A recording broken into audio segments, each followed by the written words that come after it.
Oh, happy day. Oh, happy freaking day. Huh.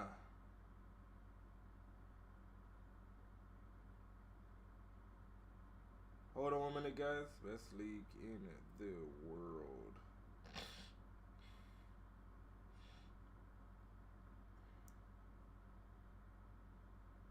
Oh, happy day, man. Hold up 1 minute. We thought this would be a Arsenal through a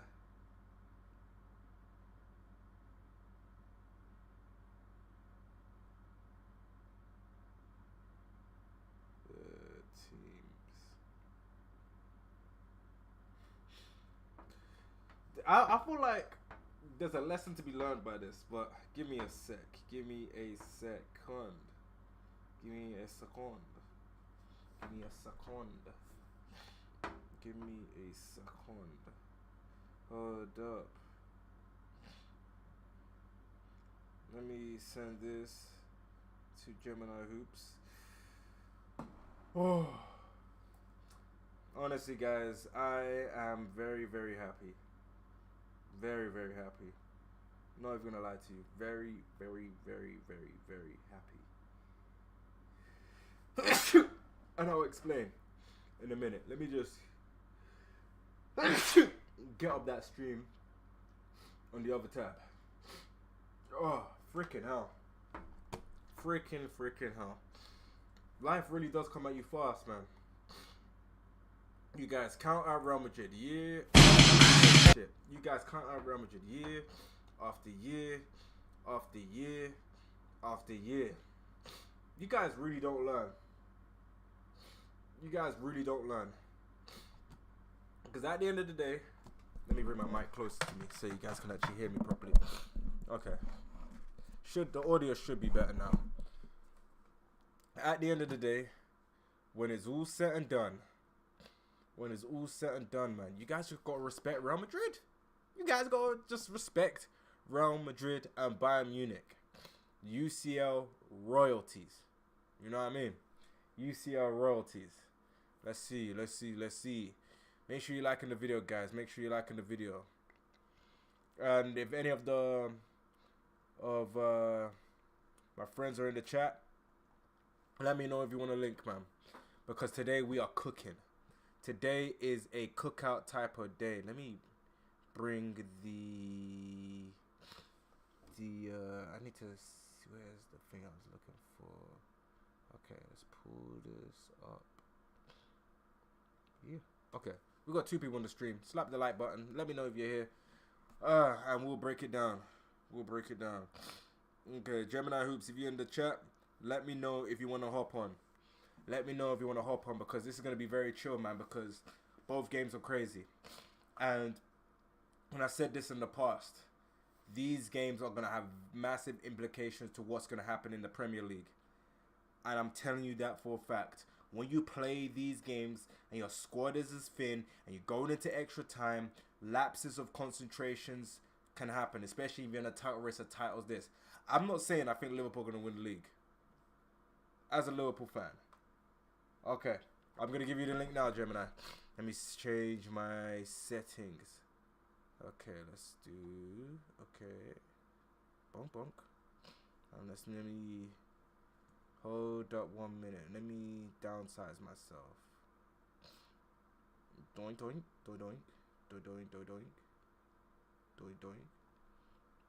Okay. And let me slap you a link right now because there's a lot to talk about.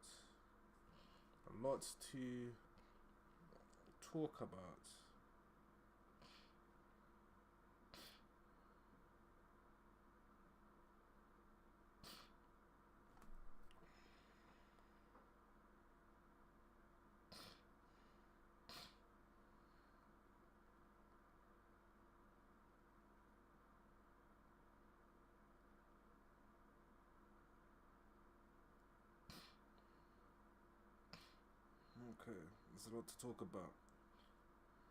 And here's what you guys gotta learn about football. Football's all about gid. Like, in the words of HH, I gotta nick that. It's all about gid. It doesn't matter if you dominate possession. It doesn't matter if you look pretty on the ball. It's all about getting it done. It's all about getting it done.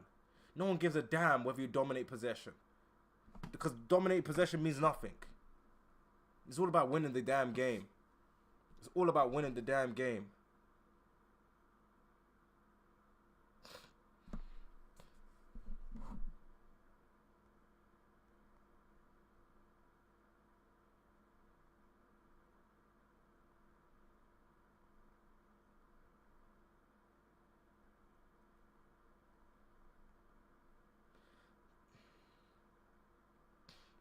Like, it's all about winning the damn game. Like, the whole point when I say all of this stuff, you got to respect other leagues, man. You got to respect other leagues. I'm sorry if I'm not talking right now. I'm trying to give my friend this link because he's hopping on. You got to respect other leagues, man. You got to respect other leagues. You got to respect other leagues.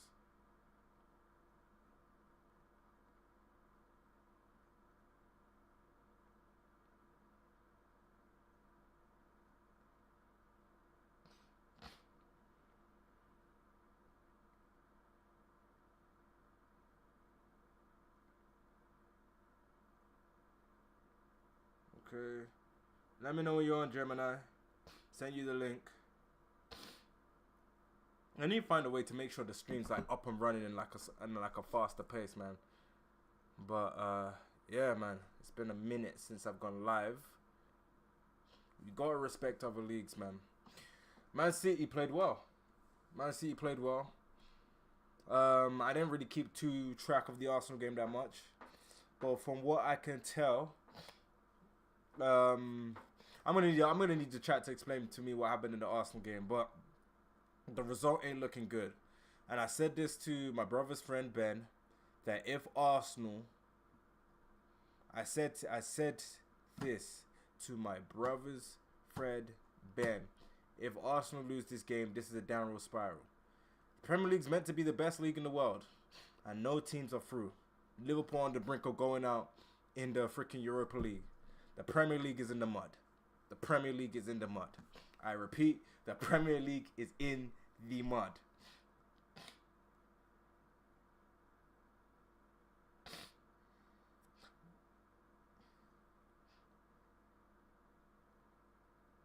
The whole anyone could beat anyone.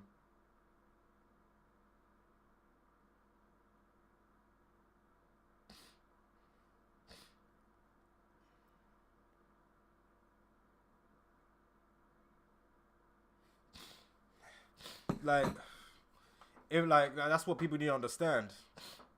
Like, the Premier League is in the mud, and people need to understand that, man. There's no guaranteed wins in football. You gotta play the game. And I feel like I said in the past, I feel like this is gonna be a very, very pivotal point in the up and coming season. I still think City's got the title in their hands, and I still feel like they're gonna bounce back because City are just a naturally mentally strong team. And when you're a naturally mentally strong team like Man City, losses are one of those things. Hey, it is what it is type of thing for Man City. But it's crazy. It's crazy. Gemini is in the building. Yo, crazy game, man. Crazy game. Arsenal and Man City are both out of the Champions League. Crazy game. Do you know what's crazy? Arsenal fans will say, pray for Bayern. They were telling people to pray for Bayern. They were saying all this crap. Pray for Bayern. I'm going to quickly talk about the Arsenal section because first, Saka, because I want to actually organize this perfectly. And because there's going to be a lot of clips that are going to come out of this. And I feel like this is going to have massive implications to the Premier League, because City played over 100 minutes of football. I saw Carvajal cramping up. Yeah. Pep Guardiola doesn't like to rotate his team because, remember, we've spoken about this before. Pep doesn't trust these players like that. He trusts certain players to a certain extent, but he don't trust these players like that. So all of this wear and tear, is going to catch up to them. Plus, they're still in the cup competition against Chelsea.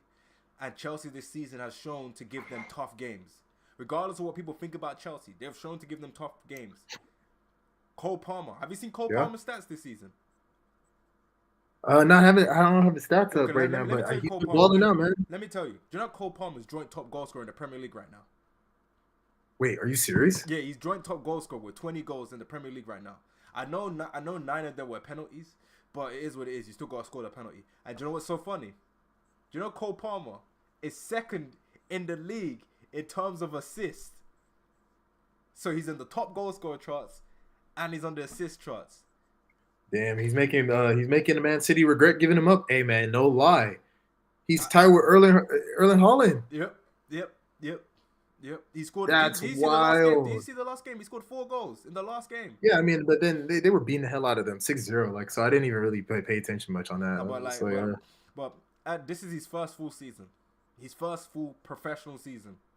This is the first shouts out to Cole Palmer, man. Yeah, so I reckon he's gonna do something against Man City in that game, and obviously Chelsea always turn up. So there's no easy games. There's no easy games, and people always talk about Farmers League that, Farmers League this. Majority of these teams, PSG in France,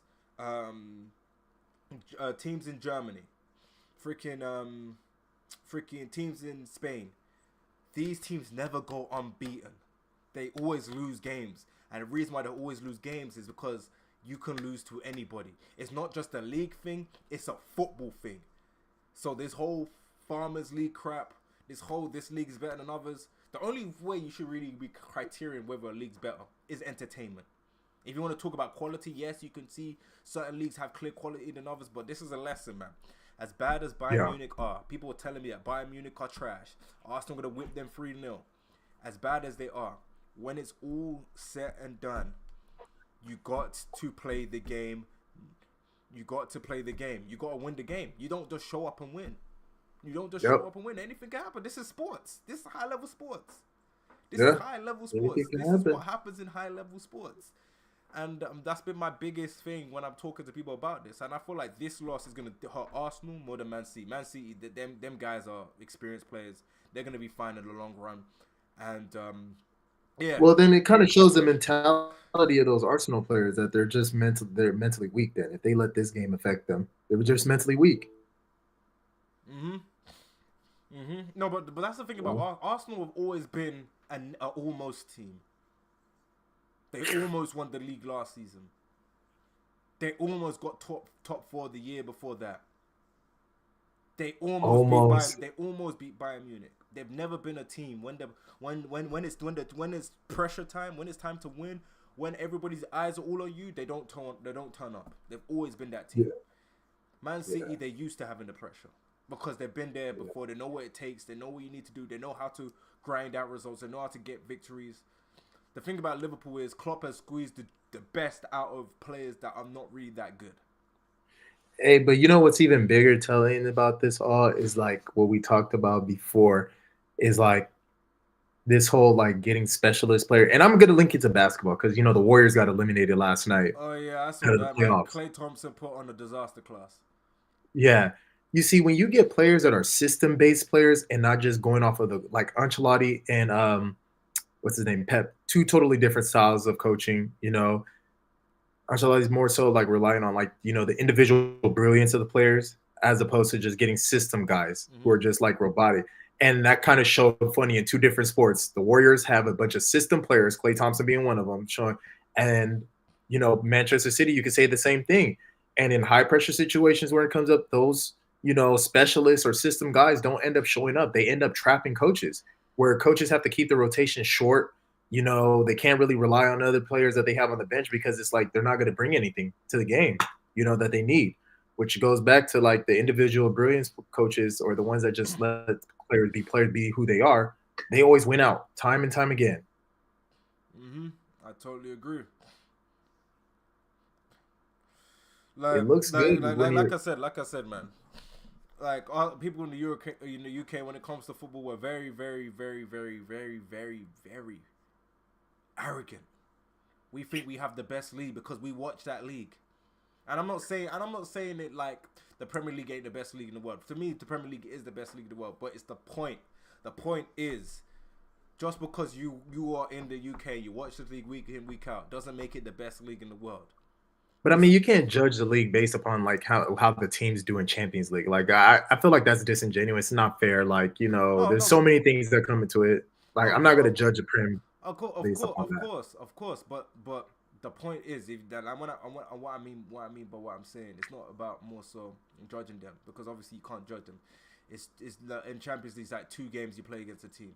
But the point being Yeah. is, a lot of these people, when it comes down to it, they just feel like they can just smack other teams because they play against higher level competition. And to a certain extent, with some teams, that is the case. That is true. But Yeah. it doesn't mean that you can't lose against teams that are 6th place in another league. Like Liverpool are 3-0 down against Atalanta. Atalanta are 6th in Serie A. 3-0 down. We got our ass kicked at home. 3-0 down. Yeah. Can't happen to anybody. Bayern Munich were meant to be having a meltdown. They're meant to be garbage. But if you look at Bayern Munich's league position, Bayern Leverkusen are just amazing. Bayern Leverkusen haven't lost a single game in all competitions. They haven't dropped one game. And they won the Wow, league. that's They impressive. won the league. I think they won the league by like 18 points.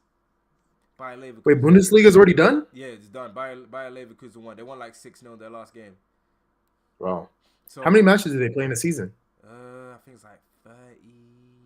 I think it's like 36, something like that. Oh, it's relatively No, close. Bundesliga is still going, but it's mathematically impossible for Bayern Leverkusen to lose the league. So it's basically done. Okay. So when you factor all of those stuff I'm saying into account, is you gotta play the game. There's no easy games. You gotta show up. You gotta treat all these teams with respect. Because one thing you know about sports, if you go into a game, think you're gonna win, and you think it's gonna be a cakewalk, once that game becomes harder, it is very, very difficult to mentally get yourself up for that difficult. You gotta mentally be prepared for a tough game. I played against a team in football where the team was bottom of the league. I thought that was a cakewalk. I actually balled out in that game, by the way, but we still lost the game. We still lost the game. That team hadn't won a single game. We were like top of the league. That team hadn't won a single game. They were getting battered 6-0, 7-0, 4-0, 2. They were getting battered all over the place. They weren't winning no game. We went into that game thinking, hey, don't worry, Andrew, I'm going to get to your comment. We went into that game thinking we would win. We lost the game 1-0. Because that's what happens. If you go into a game thinking you can beat these teams, that's what happens. Okay, let me look at Andrew's comment. Actually, no, Andrew. Shout out to Andrew, man. Okay, let me look at your comment, Andrew. Call me biased. I do believe Arsenal do lack the extra drive when it comes to taking it to the next level in terms of winning important games. We lack what it takes to win. Do you know what it is, yeah, Andrew? And we're still in the Arsenal section, by the way. We're gonna talk about Man City. Man City is the main course, and then we're gonna dive into Liverpool and dive into how this impacts the Premier League, because this is gonna impact the Premier League a lot. This is going to impact the Premier League a lot. But I will say this, Andrew. And this is me being honest with you. When it comes to taking your team to the next level in football, your team is still very young. And I do believe that Arsenal got to win something soon with young players. Because the problem with young players is, and you can probably relate to this, if you do not win with these young players are going to want to leave eventually. They're going to want to leave. They're going to want to go to a place where they can take it to the next level financially as well, because at the end of the day, it's all about money. It's all about money and winning. Winning and money. And there's other places where you can do both. So that's how I see that. In terms of extra drive, I just think Arteta's just not that experienced. And I feel like his lack of experience is hard to guide young players to the promised land. When you got, your team is like average age like 23 years old, 23, 24 years old. It's very hard to guide players to the promised land when you, as a coach, have only been to the promised land as an assistant coach. And if you know about coaching, which I know you do, assistant coach and main coach are 2 different things. So when you factor those stuff into account, Arteta just needs to learn how to take Arsenal to that next step. He's a good manager. He just needs to learn how to get to that next step as a coach. And when you're at a team like Arsenal, in the Premier League against Pep Guardiola, who, if you look at, Gemini Hoops, did you know that if you look at the list of managers that beaten Pep Guardiola to the league, do you know they're all-time greats? He's only lost the league to all-time greats. Jose Mourinho, Conte, world-class managers, Jurgen Klopp, world-class managers are the only managers he's lost the league to. Yeah. And I mean, he's the guy that he helped nurture into a coach. Is coaching Arsenal. It's going to be very hard to beat him. And then they got all the money, they got the players, they got that aura, intimidation factor. It's going to be very hard. And the thing about Man City, no matter where they're in the league, let me say this real quick. No matter where Man City are in the league, they do an amazing job of applying pressure because they do not lose games. And when you're second and third, and the team below you keeps winning and winning and winning and winning, and you're getting close to the business end, and you're wondering, I don't know if I can sustain this level of winning. I just keep going and going and going quietly. That type of pressure makes you eventually fold. They are very good at applying pressure when they're not in the lead. What were you gonna say? Well, one thing though, with all all great things are gonna come to an end. I don't see Man City maintaining this. Even this loss, as much as we may think that they're professional, they're going to be shell shocked because a lot of people have Man City winning UCL this year. They had Pep doing their most historic thing that should virtually be impossible: a double treble. Yeah. I thought he was going to win a double treble because my mindset was this. Let me tell you why I thought Man City was in. Okay, so they got the draw away to Real Madrid at Real Madrid's ground. They're coming back to the Etihad. So I'm just like, okay, they're coming back to Man City's home ground. Man City don't lose at home. This is all set up for Man City to go through.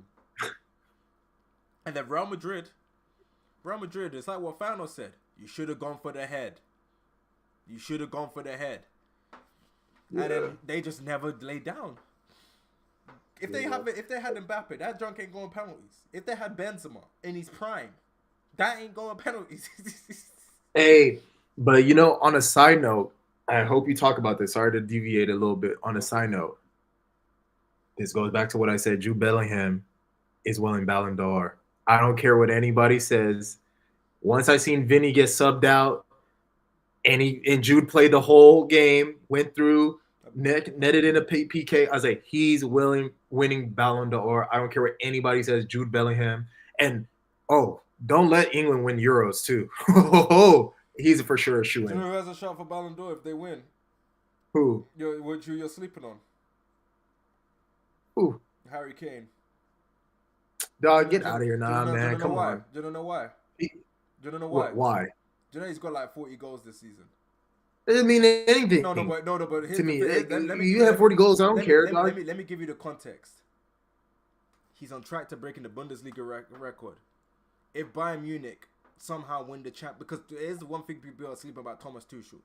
Thomas Tuchel is really good at coaching cup competitions. So if Thomas Tuchel somehow can maneuver Bayern Munich to win the Champions League, that's on Harry Kane's resume now. And if they win the Euros, Harry Kane, England are not winning no Euros without Harry Kane.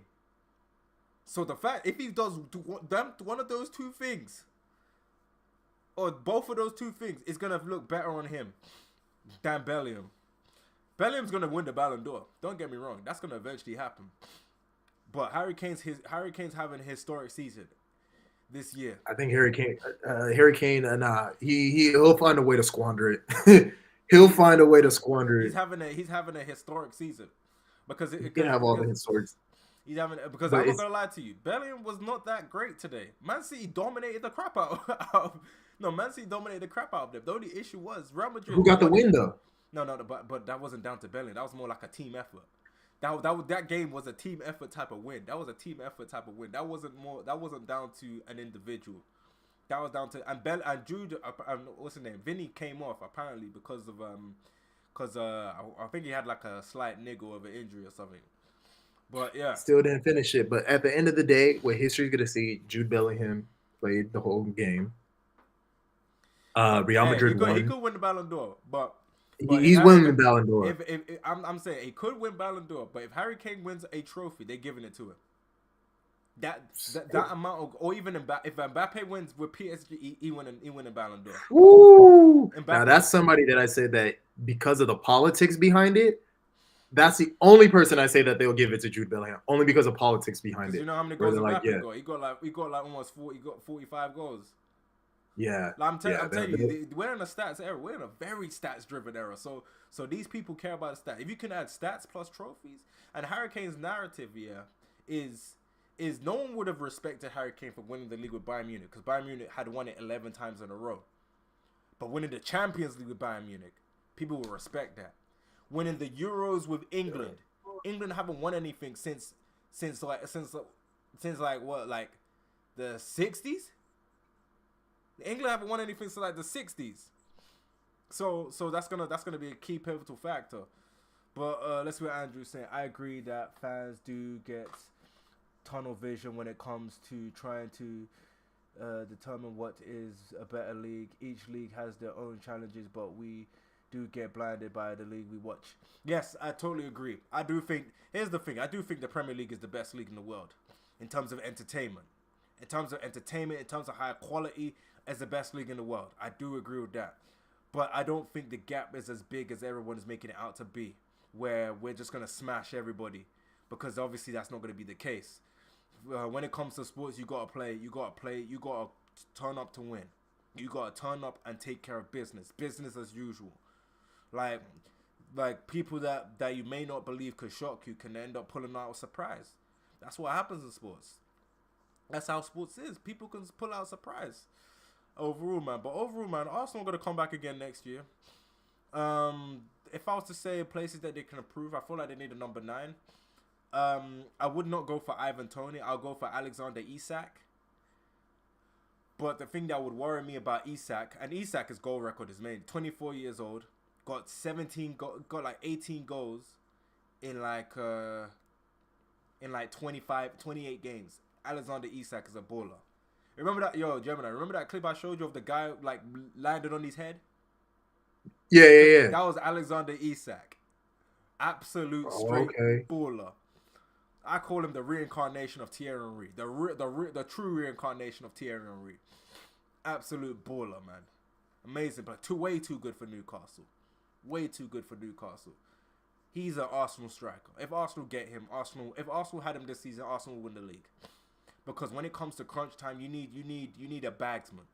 You need someone you need like how everyone's saying it nowadays. You need a gunman. You need a sniper in front of goal, man. You need someone that can finish off the chance. And if Arsenal had that, the whole conversation today will be different, man. Because you need a guy that can finish 1 or 2 chances. You either have one guy that can get you 30 goals a season, or you got 2 guys that can get you 20 each.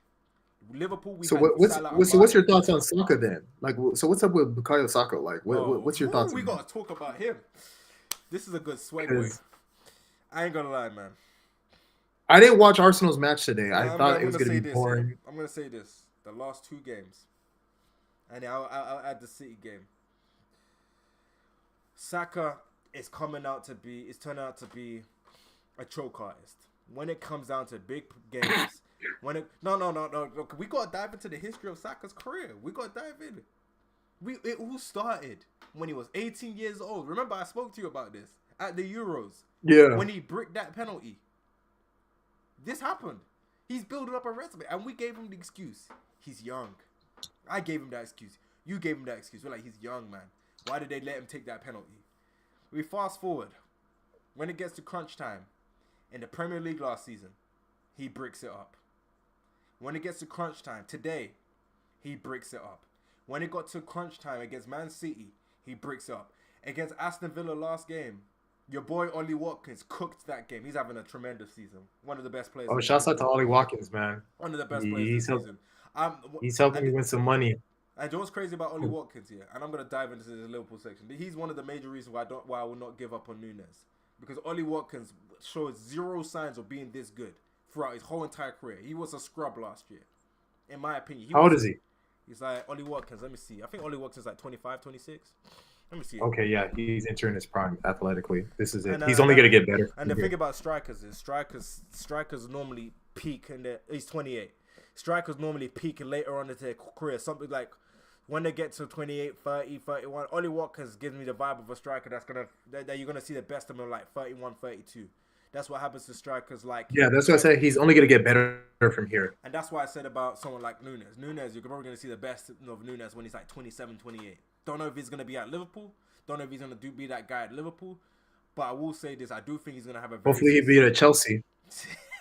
I do think he's gonna have a very successful career. But back to Saka. Saka has a resume of choking. And the worst thing about Saka is, anytime Saka has a bad game, the guy starts limping. Acting like he has an injury. Fakes injuries? Yes, he fakes injury. There's a compilation video of him limping after putting on a disaster class. His resume is not looking good. Like, I like Bukayo Saka. I even backed you to be better than Foden, man. Nigerian biased. But I can't defend you, Saka.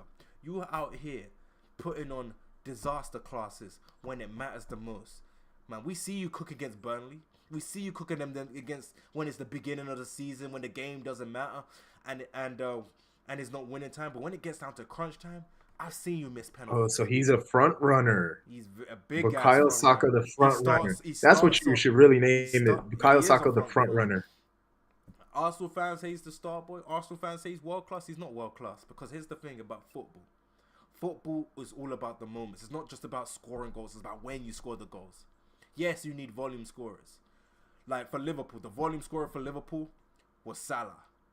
The clutch goal scorer for Liverpool back in when we were winning the Champions League and the Premier League was Mane. Mane was the clutch scorer. Mane would start off the season very poorly. He would be 6 months of arse cheeks. But when it gets around to the business end of the season, you see him getting them clutch headers, those clutch goals. You need a player that's going to be clutch. And if Saka ain't going to be clutch, who is? Because it's certainly going to be Gabriel Jesus. It ain't going to be him. Pep sold him for a reason.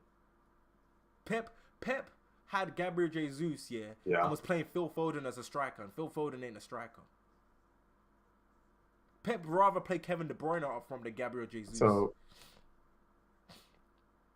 he thought Gabriel Jesus was that trash, huh? Yeah, he just didn't think he was a goal scorer. And he isn't. He isn't a goal scorer. I think he can develop a goal scorer, to be a goal scorer. I think anybody can develop to be a goal scorer. I'll be consistent on that. But Gabriel Jesus' mindset is the reason why he will not develop to be a goal scorer. That's the reason why he will not develop. You came out to the public and saying goal scoring ain't your forte. You're a striker. Goal scoring better be your forte. You came out to the public saying goal scoring ain't my strong suit. You better try and make it you make it your strong suit. Oh no, he kind of ruined himself there. You can't say that. You can't say it in yours. You can't say it. Even if you may think that, you can't say it. Thierry even said, Arsene Wenger said, you're going to be my number 9. And he said, I said to Arsene Wenger, but I can't score. But guess what? Thierry found a way to figure it out. As a striker, you got to find a way to figure it out. When you see all these people on Twitter cooking you got to focus on what you need to take care of at hand. And the problem with Saka is starting to develop a very scary narrative of a big game flopper, a big game choker, a guy that ain't him, a guy that's a good player, but he ain't gonna be in the Mbappes. He ain't gonna be with the Vinicius Juniors. He ain't gonna be with the Jude Bellinghams, the Phil Fodens. He ain't gonna be on that level because when it's time for his team to win, he cannot do it. He has shown time and time again. And when I say this, I don't think that this is a permanent thing for Bukayo Saka. I think obviously he can have time to turn things around. He's only 23 years old. But based on his track record right now, this is a massive hurdle that he has to find a way to overcome. And I'm not sure Arteta is the coach to help him overcome that. And that's the problem. And that is the interesting. That is what I got to say about Bukayo Saka. Because the guy did nothing. Arsenal need you today. You were meant to be their best player. You were meant to be their guy. And you didn't show up. That's the problem. They don't have a guy that's going to take them to the promised land. They don't have that dude. In the past, and this is the thing about Arsenal. Arsenal always had a guy that'll take them. They had Alexis Sanchez back then. They had Aubameyang. They had Thierry Henry, Adebayor, Van Persie. All of those players when they were Kanu, yes. All of these players. They had all of these players that took them to the promised land. They just don't have that guy. And once Arsenal realized that he ain't going to be the guy to lead them into the promised land, then they will start to realize, we need to get a guy that can be the best player on the team. Maybe a Yeah. Alexander Isak. Maybe a Ivan Toney. Victor Gyokeres, I'm kind of iffy on him. I'm not sure about Victor Gyokeres. I'm not sure about Shit, him. they should go at this rate, man. At this rate, if they go back to the cheap days of Arsene Wenger, man, they might as well just go get Inaki Williams, bring him from Iñaki Williams. bring him from He's like La he's like Liga. almost 30. Yeah, almost 30. Like 31, Oh, 32. They should get his oh brother well, Nico Williams. I ain't gonna is lie he to you. better? Nico, yes. His brother's a baller. Okay, I Yeah, haven't really watched his no, brother. I no, always see let me give you a Inaki. fun fact. Iñaki Williams plays for Ghana. Yeah. Yeah, His brother plays for Spain and he's black. So he's definitely good. And you know how hard it is for Spain to allow black people in their team. You know how hard it is. They don't do that. They don't do that. yeah, you got to be really talented. You got to be really talented to play for that team, and it's not like Spain are in a position where their striker position is so stacked. Yeah, But let's talk about Man City. So you watched the game. What's your thoughts on the game? Kevin De Bruyne is a Man City legend. He basically carried that team as far as he could possibly take them. I mean, when you get to a point where you're at PKs, it's up in the air. You can't blame him. Like, because that game was, as far as I'm concerned, until he scored, that game was good and sold to Real Madrid. And then after that, I kind of got the sense that Real Madrid was kind of like parking the bus because they were just wave after wave of just Man City just knocking on the door, ready to score. And Real Madrid showed its moments, but at the end of the day, when I look at that midfield, man, Kevin De Bruyne, man, he just owned that. Like he was that guy where it really confirmed everything that you were saying that like if not for Kevin De Bruyne, like Erling Haaland is useless. Like he poses no threat, He's useless. and that's why I was just saying like Kevin De Bruyne, like this guy, and he's around my age. I think what is he 32 stuff like that. Let me see Looking at him play, I think he's 32. No, continue what you're saying. I'll look up. I was like, I think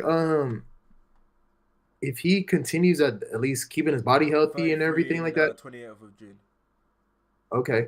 If he continues keeping his body healthy and everything, I really see him playing like until he's like 37 in his late 30s.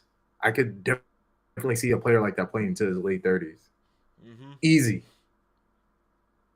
Yeah. So, I mean, I really like him. I honestly feel like, again, maybe this is payback, but Chelsea he should be wearing, he's in the wrong blue. He should be at Chelsea. He should be at Stamford Bridge, man. This guy's like, he's a baller. He's a baller. I love KDB, man. That's crazy, man.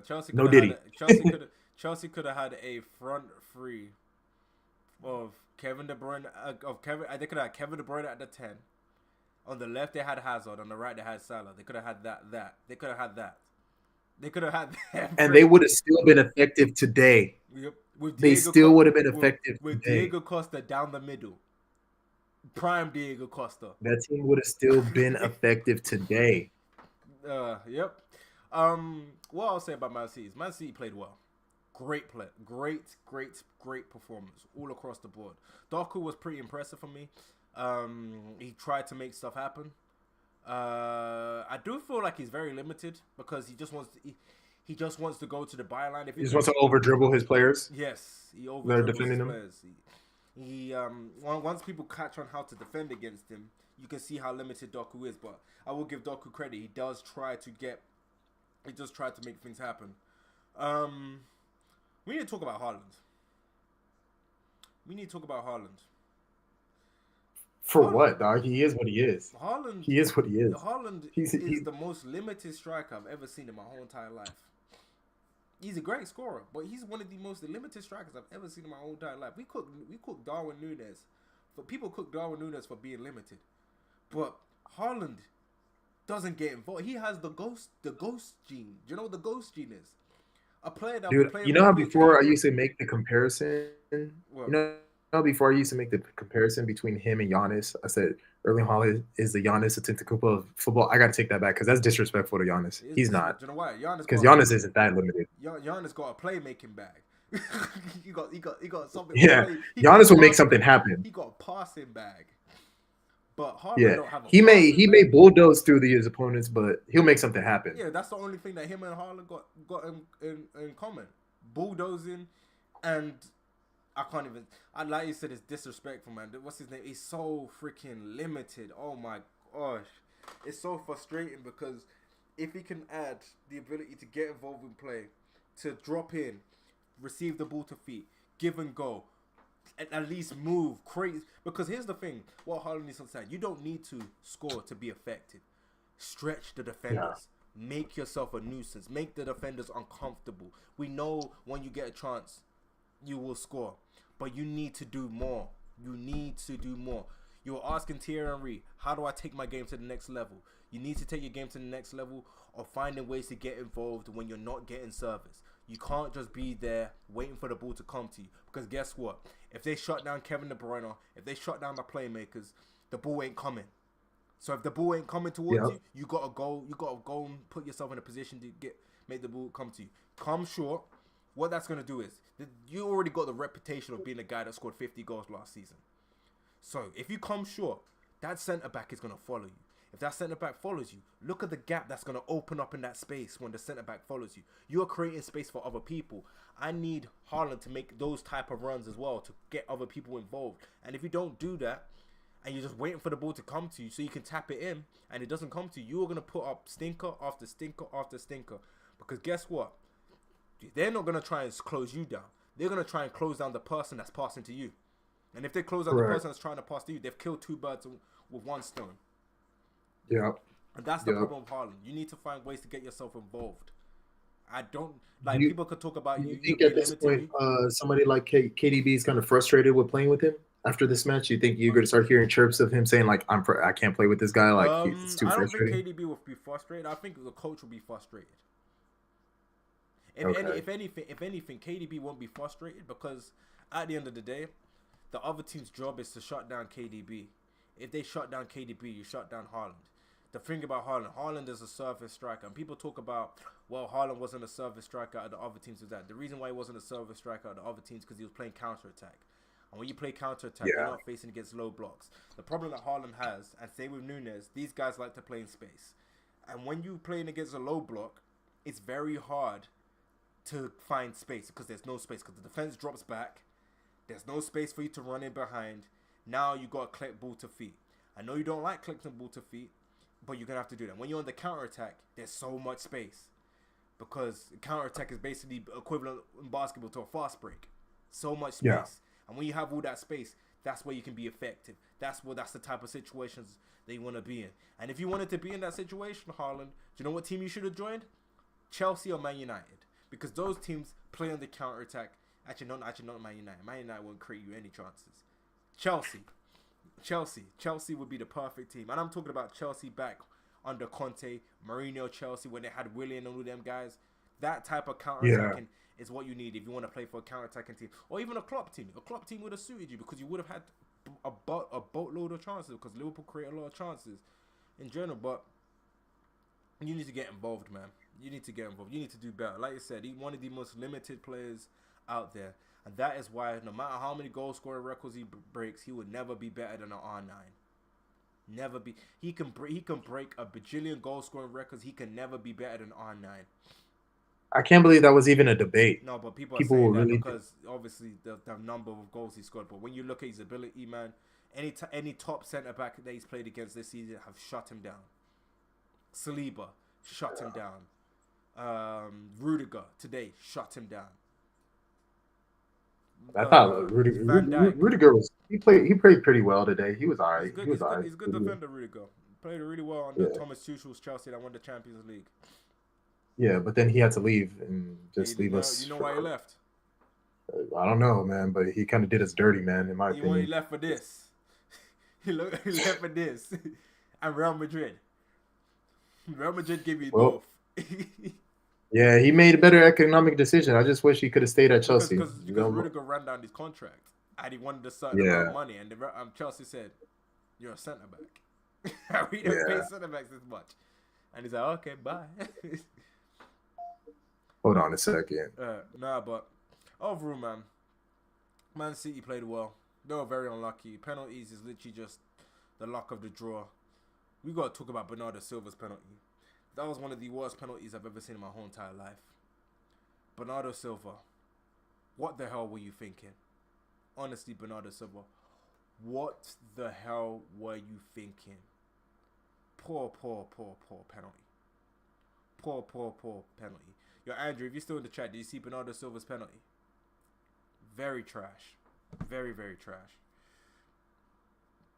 But overall, man, it was a great game. It was a great game. But, yeah, man. Who you guys got winning the Champions League? Let me know in the comment section. Let me know who you got winning the UCL. I'm very curious to see what everybody's standpoint is on that. Me personally, it's tough. Okay, so here's what I think. I think it's going to be a Real Madrid PSG final. I'm going Real Madrid PSG final. Or, yeah, I think it's going to be Real Madrid PSG final. Who do you guys think is going? Who do you guys think is playing in the final? No, Andrew, man, that penalty was short. I was so Yo, I put on a silver penalty, man. Yo, I don't care what anyone says. He lost in that game. He lost in that game because he had no right for his penalty to be that bad. Yo, did you see Bernardo Silva's penalty? Say less, man. He lost in that game. I don't care what anyone says. I don't care if people miss penalties after that. He lost in that game. He single-handedly lost them. I don't give a damn what anyone says. He said, I don't give a... Bernardo Silva lost in that game because your penalty has no reason to be that bad. The keeper didn't try. He just had to stand there. But that's the thing with PKs, man. I don't really like getting into them, especially because it's really a coin flip. You can't practice or train for PKs. I mean, as a team, it just depends on you can work on your penalties, but you could work on it. But here's a factor that people don't really put into it. It's this. This is a major factor when it comes to PK time. It's like your mentality. How do you respond under pressure? That kind of stuff. Everybody's different. Mm-hmm. Some people have they have the IDGF, mentality. I don't give a F, mentality. Some people are like nervous wrecks that you're like, oh my gosh, I can't have this guy out here. I can't put him under that situation. So that's why I just say it's just such a coin flip. I understand because for my team, I was the penalty taker. And let me tell you the story I had, I was a penalty taker, I scored the first goal. I chipped the goalkeeper. I had another goal, which was a penalty. And I scored the penalty. So I'm on 2 goals right now. We win another penalty. So I didn't want to take the penalty. I was like, yo, nah. I felt like I'm gonna miss this penalty. So I didn't want to take it. But everyone's like, nah, you gotta take it, man. You're your hat trick. I took the penalty and I missed the penalty. I missed the penalty. And they were making jokes saying I missed the penalty on purpose because apparently I didn't know what the rules of the team. Apparently, if you score a hat trick, you got to buy everybody drinks. So they were saying I missed the penalty on purpose because of that. No, I missed the penalty because I just straight up did not know where I wanted to put the ball, and I feel like with Bernardo Silva's thing is he did not know where he wanted to place the ball, and if you don't know where you want to place the ball when you're taking a penalty, you will miss.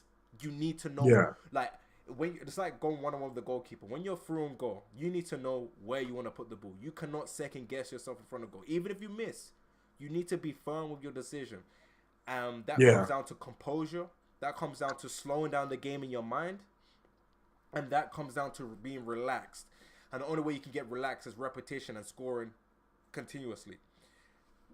But, hey, you said it best. So for all those kids out there watching and stuff like that, when it comes to PKs, free throws, the only way you can gain that confidence and being relaxed is repetition, practice. Got to be out there constantly doing the reps, multiple reps. Because the more reps you get, then the more confident you're going to be at taking it. Because you're like, hey, it is what it is. And I know where those people at school. I used to win a lot of free footballs because I used to enter the penalty shootout competitions, and I used to always win. So, missing a penalty, you can't get discouraged. You got to keep on going. Like everything is all confidence based in life in general. But let me see what Andrew's saying. I would like to see PSG win it all. That would be a very good send off if PSG win it all. You know what? I'm gonna say a hot take. I reckon if PSG win the Champions League, I reckon Mbappe signed a new deal. I reckon Nah, he's out of I there. reckon he signed a new deal because He's out of the there, amount of praise, the amount of love that he would get, he would not get that anywhere else. dude. He already If getting he, flown out by the president. Did you see the cars they put in this guy just because he won a World Cup at like 8, 19? Do you dude, know how many years ago if that was? Mbappe's almost turning 26 in December, and they to still me, they still treat him if like he wins Champions League, I feel like that would even make him better. Like he put his heart at ease. I gave Paris, I gave France what they needed. But Jones Boom, crazy though. case Jones, closed. the I'm reason gone. I say that is they call in France. They call him the Prince of Paris. They say he's the Prince of Paris. They call him the Basically, Prince. is Man, like that type of praise, man. But hey, let's see. That penalty was almost on par with Speed's penalty. It was. Yo, that's bad. He said Speed's penalty. dude. That dude is a mess, man. He's annoying. That guy is the worst football player I've ever seen, man. The guy be kicking the ball forward, and the ball be going backwards. Like he be doing stuff I didn't know was possible. He's Hey, did he ever play, or he just got into it because he was just a fan and a streamer? No, he just got into it because his fan of stream. What you talk about the charity games? No, it's Speed. Did he ever play like in his younger days, like Oh in school and stuff? hell no. Let me tell you one thing about football. If you played when you're younger days, you would never look that bad. You would never look that bad. Like you know this with basketball. If you play basketball at Yeah, a young, because Speed is only like what 19. So if you I play don't know. basketball, yeah, he's 19. Yeah. So if you play basketball at a younger age, there's a certain level of skill set you should have if you played it at consistently at a younger age. Like Yeah, if you like, it's same with football. That even if you're not good at football, there's a certain degree of skill you should have. You can tell when you can tell when someone has never played football in their life, and a lot of the time it's the way they kick the ball, the mm, way they kick the ball, the way they run with the ball. Regardless of whether you haven't played football in ages, you don't really lose it. You just lose sharpness of functioning with the ball, and getting yeah, sharpness back is easy.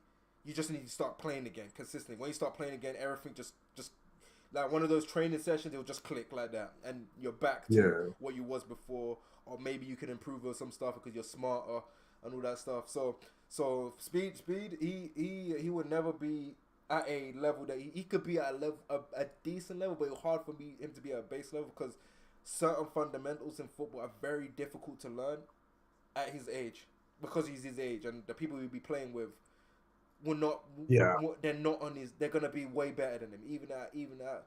Because remember, I told you this. There are Sunday league players that are good enough to play professional. They just never made it. They just never had the opportunity. There are players that can literally play professional in Sunday league. There are people that can at least play semi-pro, but they just never had the opportunity. I've seen a lot of techie and skillful people, and they just didn't have the opportunity. That's just how sports are, man.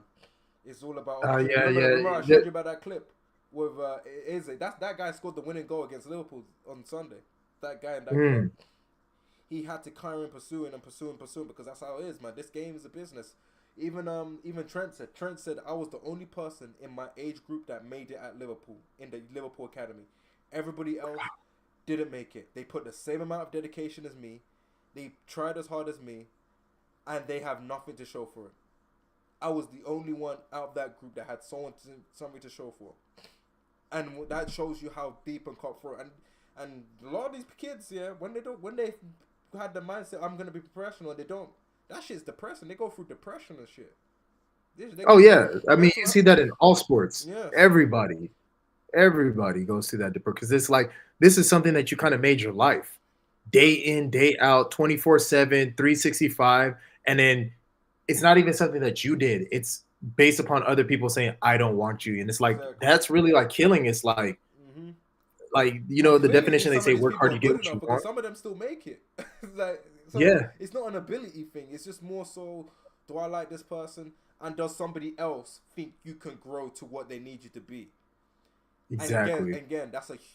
that's a human judge trying to predict where you're gonna be, which is impossible. So Impossible. Yeah. so it's difficult, man. It's difficult. Like it's difficult for them to do that. It's just them just guessing and just going off based on their track record and what they've done in the past. Like I've been like in the area I grew up in because I live on this like in this estate that I grew up in playing football. This one guy I Yeah. know called George. He came up to me and said, "Yo, I always thought you were gonna make it, man." And so I was surprised you never did. I was like, "Yo, man, it's just one of those things. It's one of those things, man. Like at the end of the day, you just gotta be trying content with yourself and just try and just have the mindset. I gave him my all. It didn't work out, but I gotta try and move on. That's just how it is in life. But we gotta move on to pressing matters because I feel like this conversation, this part of the stream, is very important. It's very important, and I feel like this would actually be your forte because obviously you follow boxing, you follow basketball. Do you think this loss to Arsenal? Let's start with Arsenal first. Do you think it's gonna have an impact on the Premier League title? Nah. Well, the only impact it would make, Do you want me to tell you the table? I think. Let's see if I'm right. Let me tell you the table. Man City's won at 74 points. I think it is. Okay, I'm looking at the table right now. Okay, so Man City on 73 points. Arsenal and Liverpool on 71. 71. Yeah. So what that tells me is this: if Man City's winning the league. but if they lose, but they Man City's winning the league. But here's the thing though. They have to be perfect. 6 games, no losses. Because They will. Because you gotta look at it this way, yeah. They've never beaten Tottenham at Tottenham Stadium in their whole entire history so far. They haven't scored a goal in the Premier League at Tottenham Stadium. They still got to play Tottenham.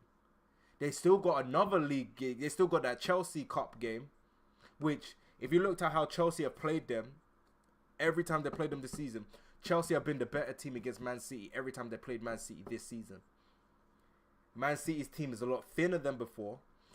And if you look at the table, I'm looking at the table right now. Man City, if they lose one game and Liverpool or Arsenal win one, they go back to the top. If they draw one game, and Man City, if Man City draw one game, they're gonna be level on points with either Liverpool or Arsenal. And Arsenal got a better goal difference. The thing about this is, Anybody has a game on hand? Anybody's above like no, they more all games? play the same amount of games.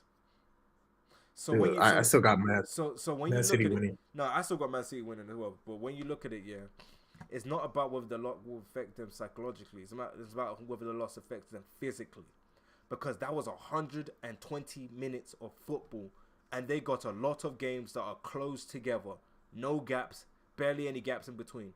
So let me put you into context. On Saturday, they're playing against Chelsea.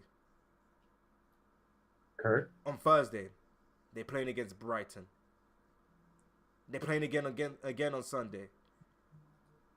And then they play like the games are so tight, are so close together. Like it's not even about whether these teams are better, it's whether these teams can just make it difficult. Yeah. So I still got Man City winning the league. But it's whether those teams can make it difficult for them, because that's what happens, man. And you got to keep in mind these bottom teams got other stuff to play for.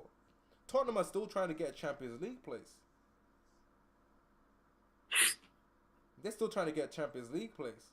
What else? Nottingham Forest are not trying to get relegated. Relegation teams are the most annoying teams because they're gonna set up a low block. They're gonna put all bodies behind the ball. They're gonna make you be forced to break them down. And the thing about low blocks is once you concede, the floodgates open, and then you're getting peppered 5 or 6-0. So it really depends on what's gonna happen here, and how much that loss takes out. I still expect them to win the league, but one thing I can tell you about this season's been very unpredictable because this time last week Liverpool were top of the league. Oh yeah, that is true. And guess what? Within that week, Arsenal went top of the league. It's like Liverpool, Arsenal, and Man City have rotated all positions. But one thing, like you said, well, Arsenal, even my I guy think that loss is gonna affect them because Jose they lost. Mourinho even said it too. Arsenal's always been a club of like could have, would have, should have. That's what I They're, said. they're they're not going to do anything. They're just there I for think they might show. lose to Wolves. What do you think? What's the scoreline you think it'll be? I think it might be 1-0 or 2-1 or 2-0. I think it's actually no, I think it's gonna be 2-0.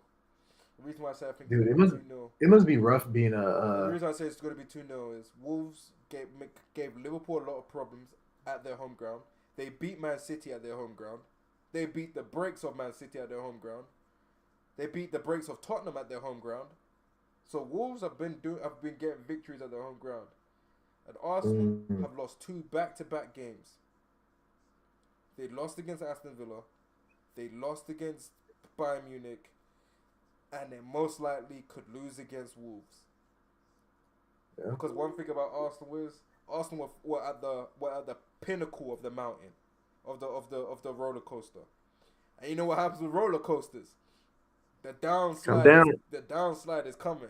And I feel like the downslide is coming. And I feel like the floodgates are going to open for Arsenal. They might even end up finishing third, depending on what Liverpool do. And that's why I said, and I'm going to say this to round it off, is I said that Liverpool, regardless of whether they're out of the Europa League tomorrow, they got to win that game. Because winning that game is going to help them psychologically. Liverpool are on a scoring slump. We are on a scoring slump. Our attackers are at the mental block where they don't believe that they can score.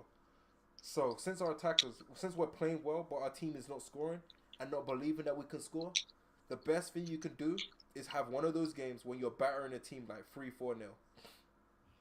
You need to have a team where you just completely smoke them with no reply. And if Liverpool have that game, Liverpool are gonna have a chance to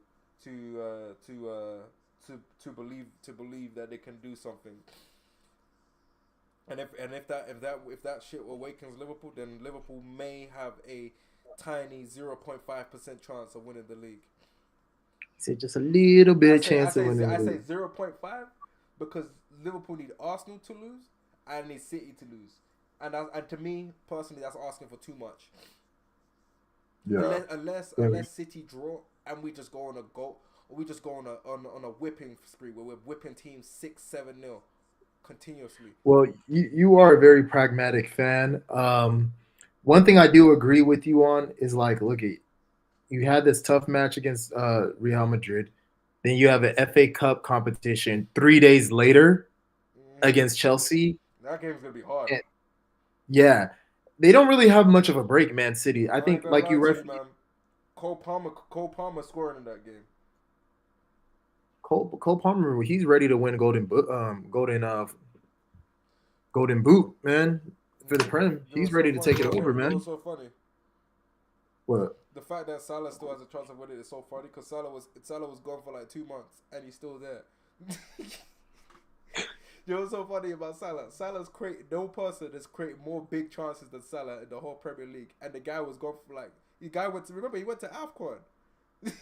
Yeah, that's true. And he was injured. He had a hamstring injury, and I feel like that's the reason why his performance is dipped, because you know how hamstring is. People don't understand hamstring injuries.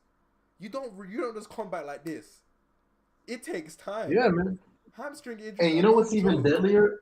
About having a hamstring injury, and like what's even more is like you're dealing with an integral part of like everything that has to do with sports, your knee, like running and so forth. Like it's all connected, even with your knees. So if you go down and you just continue to push it on hamstring, you could hurt so much more. Where it's like, dude, this could end your career. Mm-hmm. Not only did Salah have a hamstring injury, he came back, cooked in the game that he came back, but he had to go. He wasn't able to play the game after that because you re-aggravated the hamstring injury. And if you re-aggravate a hamstring injury, you are not coming back the same for a while. It's gonna, especially Salah's like 31, 32. So his body's gonna heal at a steady pace. So he's gonna be off the paces. So I'm gonna give him grace. I know a lot of Liverpool fans are getting onto him right now and saying he hasn't been good enough. But hey, hamstring injuries, if you played sports, you would know that he is not gonna come back as sharp as he should be.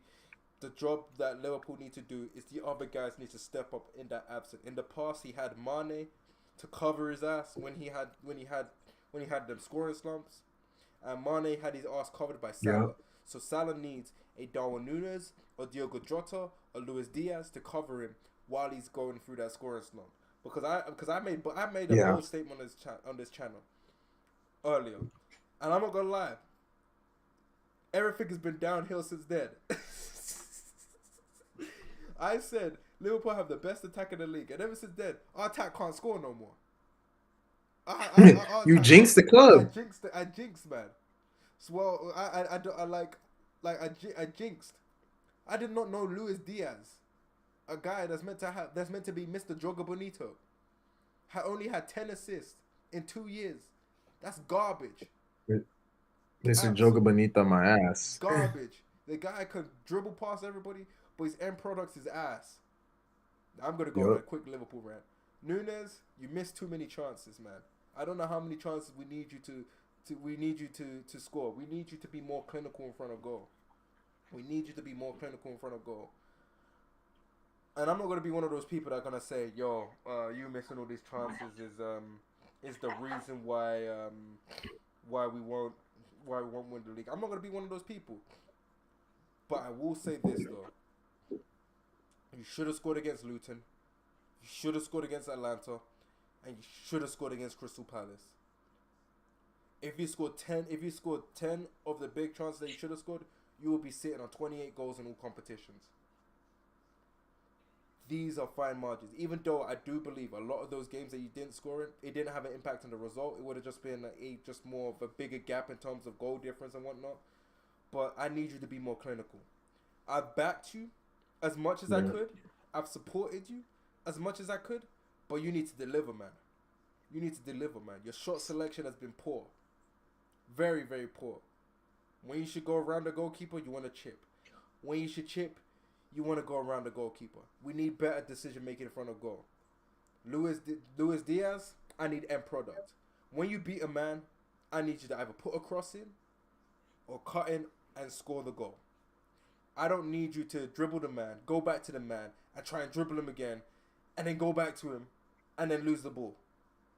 I need more better decision making in the final third. Because Luis Diaz, the thing about you as a player, if you can fix that, if you can get a final product to your game, you are a world class winger. You are a world class winger. You are sitting at the table with Vinny. If you can have an end product. But guess what?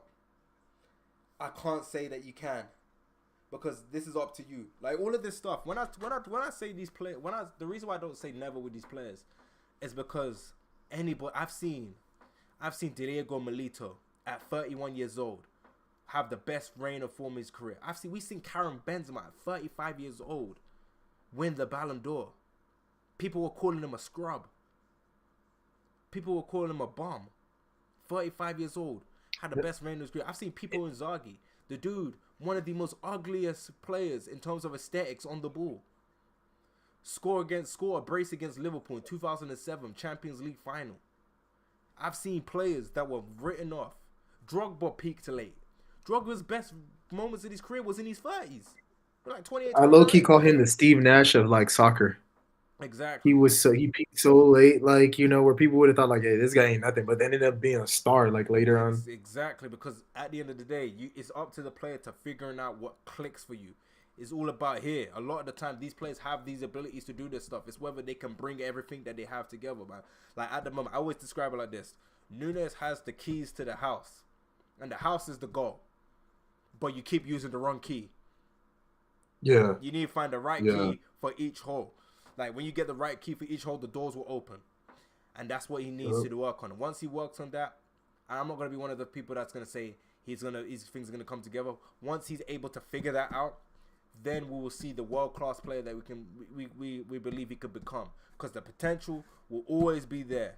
A lot of these players that don't live up to the potential is there. It's just whether you as an individual and as an athlete, can you find that potential? Can you unlock that self about you? And a lot of the time when people don't unlock it, it's because they are very content with how they are. A lot of these players, where you see them stagnate, they don't really improve that much. It's because they're happy with how they are. They're not busting to be better. You think Robin's curling those shots that he does, that's like a 15-minute compilation of video of Robin scoring the same type of goal? You think he don't just do that all the time in training? Mbappe's near post finish. You think Mbappe don't work on that in training? All of these stuff that people do continuously on the pitch is because they work in training. People try and tell me, yo, Gemini, you know what's so funny? Someone tried to tell me, that you can't work on these stuff in training because it's a different cycle. I was like, yo, man, you guys have never played sports. Why? How do you think people do all this stuff? Where do you think people do all this stuff? You think they just randomly just think about it on the spot? It's the repetition in training. You do it so much that you're comfortable performing it in a game. That's why. And you know what's even crazier is like a game is like even much more like delicate because there's so many things players can do in all sports that they don't do in games because the coach will pull your ass out. They're like, dude, you have to value the possession. You just can't go and try a lot of this stuff out. So if they were to do those things in games, it's because they really practice it and they have that confidence that, yeah, this is going to work right now. You know? You just can't go and do that. So that's what people say. You think Steph Curry shooting from half court, he does that because he just feels like it? He practices that shit. All of these shots that these guys do, like these signature moves that they do, they practice it. Like, I legit saw Kawhi Leonard come into the league with virtually no bag. And look at his bag now. he literally came into the league like a blank canvas. And he worked on it and then was able to reap the rewards of work. Like, everybody at this level is talented. That's what people don't understand. It's just whether you want to take yourself to the level. Are you content with being a guy that is a professional? Or do you want to be one of the best professionals? That's why even in a sport like football, like what makes it so special. Because I had a family friend of mine. He's really knowledgeable. Arsenal fan, man. Like too. I feel sorry. He said when you look at professional soccer, you say what? That's a tough day for day. Yeah, for him. Yeah. He was saying like even in football, when you look at it at the professional level of football, it's like he says the difference between your top players and your bottom players are marginal, like reaction time marginal. Like it's really that close between them. People don't realize it's really that close. It's just that certain players go the extra mile, maybe be in training or the way they live their life, or like by cutting off alcohol or whatever the case may be. But it's really that marginal. Like it's so different between a lot of the top players and some of the other players that it's like, where it comes to like work ethic is important. Like, you're just not pulling this stuff out of your ass. Like these guys really work on this stuff. Thierry said after Arsenal won the league, he said Gail Clichy comes up to him and goes, yo, what part are we having today? He said, I'm not going to no party. He's like, why? I'm like, come on, man. He said, we go to the Euros in the summer. I need to train for the Euros. I don't want to go partying. I'm going to train for the Euros. Yep. And that's what he did. And that's what it takes him. The mindset for these players are different. That's why you stay at the level that you're at for a long period of time. You see the fall off of Hazard. Mm-hmm. You think that are you surprised? His work ethic was trash. You see the fall off of Gareth Bale. His work ethic was trash. A lot of these players did not train. They were just talented, and their talent was so insane that they could just blow past it in their early 20s. When they get to their late 20s and 30s and all that, not training properly, and their muscles become more delicate, and you have all that wear and tear, then you start seeing the reason why you got to take care of your body, and why you got to train, why you got to build your body right and build the right physique for yourself to be able to have a long-lasting career. That's why you got people like Salah, who wasn't as talented as a Hazard, who wasn't as talented as a Gareth Bale, still going strong at 32 years old, because that dude trains all the time and he's obsessed with trying to be the best. And that's what you got to do. All of these players, if you want to be elite, you got to keep going, because there's competition. There's always someone around the corner ready to take your place. You got an academy graduate that's hungry. Like Gerald okay, so Liverpool had this academy player, really good player, young player, first senior season, and when Kwanzaa got injured, he's like, hey, that's tough, man. It's unfortunate, but now I was planning on. I don't know. No one media trained this kid, man, because what he said was low key wild. Dude had an ACL. He's like, it's tough what happened to Joe, man, but I was planning on taking his place anyway. I was like, damn. I like that. I'm like, dude, just was planning on taking his place he's anyway. like, hey, man, it's tough, but I was planning on taking his place anyway, man. I was like, damn. Like, that's the thing about it, man. You gotta take your opportunity, man. He like, these young players are hungry, man. They want to get into that first team. Like just because of who Dude, you are, it's not why wouldn't it? guaranteed. It's like it changes your life when you're playing in the first team. You Exactly. go from making maybe at best 2,000 pounds a week, at best maybe, to like a guy that's making 90, 100,000 pounds a week. Like that's come on, Mhm. that's life changing, man. That's Mhm. life changing, of course. Mhm. And you got to stay hungrier than those guys. Mhm. You got to make sure, like at this level, like everything's a competition on the Yep. field, off the field. Like you got to stay hungry. Yep. I totally agree. But yeah. Overall, man, today was a good night of Champions League football. Champions League been good. This is the final time we're gonna have a format of the group stage. You're doing a table. The Champions League is basically the Super League next season. It's gonna be Dude, where interesting. do they switch into? Break it down for us. Like, what would be the format now? So basically, I need to look at the video. I haven't looked at the video properly, but all I do know is it's gonna be a table of all the teams in Europe, and a certain I think it's like a certain teams finish in certain places, and then afterwards it's gonna go down to a knockout stage. So there's no Group A, Group B, Group C. It's just gonna be one big ass table. Are you serious? Yes. I'm not So gonna why lie. would they get upset with you? Why are they getting mad at Super League when it's I'm like not you gonna lie. basically take the I think there's gonna be more injuries, man. Nah. Why would they get mad at Super League? Because what was I gonna say? I'm not gonna lie. English. the same thing that they're doing? The Super League was literally just to keep the money in I don't house with know, the man. big clubs, for the most part, and the small clubs get screwed over, and a lot of the fans don't like the concept of playing in neutral venues. But yeah, that's a topic for a different day. On Mm. Sunday, I'm gonna ask you this: we are gonna cover Devin Haney versus Ryan Garcia on Sunday. I think I got an NBA stream on Sunday as well. Don't know. I need to think about how I wanna reorganize things for that, because yeah, that's what For I'm trying to sure. do. NBA stream on Sunday. Gonna be interesting. Looking forward to seeing what happens in the basketball. You know what? Yeah, Ryan Garcia, if you lose, man, or Devin Haney, if you win, please don't make it boring. That's what I want. I just don't want it to be. I beg, don't make the fight boring. I can't, man. I'm tired, man. I'm tired of watching your Oh, fights. it's gonna be boring, man. I'm feeling It's gonna be underwhelmed. boring. I know that's your style, man, but it's Ryan Garcia. You should That be. fight's gonna be over by the sixth round. Oh yeah, and also when we get there, we gotta talk about that freaking Adrian Broner thing. You saw, we gotta talk about it on that day. We got to find a way to implement that thing. Cause I ain't gonna lie, man. That chick did not have to do all of that, man. She didn't have to do all of that, in my opinion, man. I don't know why. I don't know where people like her think they can just gas herself up, because nah, man. Yeah, that's a topic for another day, man. That shit was uncalled for, in my opinion, man. But some of these people act up when there's an audience, because they want to act like they're all that. But yeah, man. That's